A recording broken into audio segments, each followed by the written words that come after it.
Assalamualaikum dan salam sejahtera bersua kembali dalam channel Malaya Table. Okey, terlebih dahulu saya ucapkan terima kasih kepada semua sahabat-sahabat yang terus mendukung channel Malaya Table.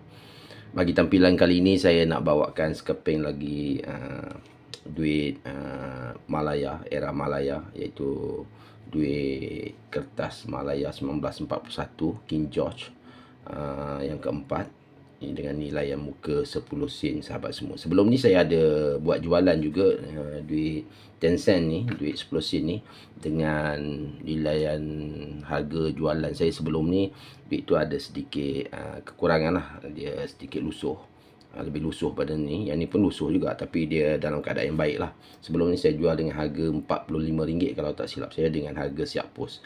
Bagi duit 10 sen yang berada di hadapan kamera pada hari ini, saya kedudukannya ataupun dia punya duit ni lebih cantik lah sahabat semua. Jadi saya nilainya sedikit tinggi daripada sebelum ni punya duit yang saya buat jualan. Jadi saya cuba besarkan sahabat, saya cuba fokus sikit.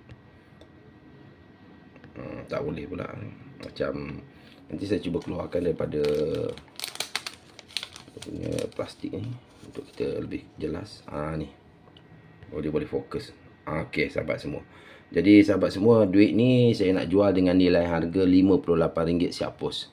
Di bahagian belakang masih sama dengan duit 1 sen, 5 sen plain. Belakang ada kesan tulisan lah ni, belakang kesan dakwat daripada owner yang dahulu lah.